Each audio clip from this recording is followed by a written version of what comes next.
સમાચાર સુરતથી સામે આવી રહ્યા છે કે સુરતમાં ડિસ્ટ્રિક્ટ કોર્ટને બોમ્બથી ઉડાવી દેવાની ધમકી મળી છે। જી હા, ગઈકાલે અમદાવાદ ગ્રામ્ય કોર્ટને મળી હતી અને આજે હવે ફરી એકવાર સુરત ડિસ્ટ્રિક્ટ કોર્ટને બોમ્બથી ઉડાવી દેવાની ધમકી। ડિસ્ટ્રિક્ટ કોર્ટ પરિસરમાં પ્રવેશબંધી કરાઈ છે તો અહીં સતત ડોગ સ્ક્વોડની ટીમ પહોંચી રહી છે। સુરત ડિસ્ટ્રિક્ટ કોર્ટને બોમ્બથી ઉડાવી દેવાની ધમકી, નનામો ફોન કોલ આવતા પોલીસ દોડતી થઈ છે અને સાથે જ ડિસ્ટ્રિક્ટ કોર્ટ પરિસરમાં પ્રવેશબંધી કરાઈ છે। આ સાથે જ વાત કરીએ તો ક્રાઇમ બ્રાન્ચ, ડોગ સ્ક્વોડ અને બોમ્બ ડિસ્પોઝલની ટીમ કોર્ટમાં પહોંચી છે। કોર્ટના તમામ રૂમ અને પરિસરની તપાસનો દોર શરૂ કરાયો છે। સુરત ડિસ્ટ્રિક્ટ કોર્ટને બોમ્બથી ઉડાવી દેવાની ધમકી। જી હા, ગઈકાલે અમદાવાદ ગ્રામ્ય કોર્ટને બોમ્બથી ઉડાવી દેવાની ધમકી મેલ મારફતે મળી હતી અને આજે હવે સુરત ડિસ્ટ્રિક્ટ કોર્ટને બોમ્બથી ઉડાવી દેવાની ધમકી મળી છે। ડિસ્ટ્રિક્ટ કોર્ટ પરિસરમાં પ્રવેશબંધી કરાઈ છે હાલ તો, અને crime branch, dog squad, bomb ડિસ્પોઝલના ટીમ કોર્ટમાં પહોંચી છે। કોર્ટના તમામ રૂમ અને પરિસરની તપાસ શરૂ કરવામાં આવી છે। સુરત ડિસ્ટ્રિક્ટ કોર્ટને બોમ્બથી ઉડાવી દેવાની ધમકી મળી છે। આપને જણાવી દઈએ તો નનામો ફોન કોલ આવતા પોલીસ દોડતી થઈ। ડોગ સ્ક્વોડની ટીમ, ક્રાઇમ બ્રાન્ચની ટીમ હાલ ડિસ્ટ્રિક્ટ કોર્ટ પરિસરમાં પહોંચી છે અને હાલ તો પરિસરમાં પ્રવેશબંધી જે છે તે કરાઈ છે અને બોમ્બ ડિસ્પોઝલની ટીમ કોર્ટમાં પહોંચી છે, તપાસ કરી રહી છે। કોર્ટના તમામ રૂમ અને પરિસરની તપાસ શરૂ કરી દેવામાં આવી। સુરત ડિસ્ટ્રિક્ટ કોર્ટને બોમ્બથી ઉડાવી દેવાની ધમકી। આ સાથે જ આપણે જણાવીએ તો નનામો ફોન કોલ આવતા પોલીસ દોડતી થઈ। ડિસ્ટ્રિક્ટ કોર્ટ પરિસરમાં પ્રવેશબંધી કરાઈ છે।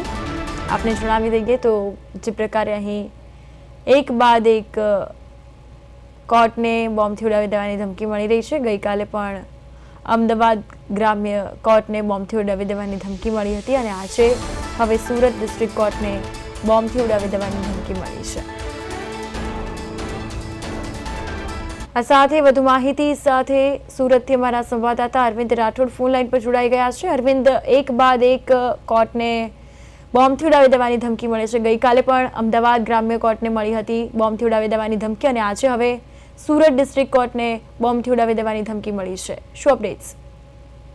બિલકુલ કૃપા, જે રીતે સુરત ડિસ્ટ્રિક્ટ કોર્ટમાં બોમ્બ મૂકવાની જે એક ફોન આવ્યો નનામો અને જેને લઈને પોલીસ છે તે દોડતી છે અને સાથોસાથ મેલ થકી પણ જે ધમકી ભર્યા સ્વરમાં જયારે વાત સામે આવી છે, એટલે સુરક્ષાના કારણોસર આજના દિવસે સુરતની જે ડિસ્ટ્રિક્ટ કોર્ટ છે તે વકીલો કે લોકોની માટે અવર જવર બંધ કરી દેવામાં આવી છે। બીજી બાજુ સ્થાનિક પોલીસ અને ડોગ સ્ક્વોડની ટીમો પણ ઘટના સ્થળે પહોંચી અને કોર્ટની અંદર જે તમામ રૂમો છે અને ખાસ કરીને જે પરિસર છે તેની તપાસ કરી રહેવામાં આવી છે, કારણ કે આ જે ધમકી ભર્યા સવાર છે તેને હળવાશથી લેવા નથી માંગતી અને કોઈ અનિચ્છનીય ઘટના ન બને તેને લઈને પોલીસ અને જે ટીમો છે તમામ જે સુરક્ષાને લઈને તે સતર્ક બની છે અને તમામ જગ્યાએ જે ચેકિંગ છે તે અત્યારે અહીં હાથ ધરવામાં આવ્યું છે। પરંતુ જે રીતે કોર્ટના અત્યારમાં જે રીતે સવારથી વકીલો જયારે આવતા હોય છે અને અસીલો પણ આવતા હોય છે, પરંતુ આ રીતની ઘટનાને લઈને સુરતમાં ચોક્કસ જે રીતે ભયનો માહોલ છે તે સ્પષ્ટપણે જોવા મળી રહ્યો છે અને સુરક્ષાને લઈને તમામ જગ્યાએ ચેકિંગ અને ખાસ કરીને જે પરિસરમાં તમામ પ્રકારે ઝીણવટભરી તપાસ છે તે આરંભી દેવામાં આવી છે। જી કૃપા। બિલકુલ અરવિંદ, તમામ માહિતી બદલ આપનો આભાર।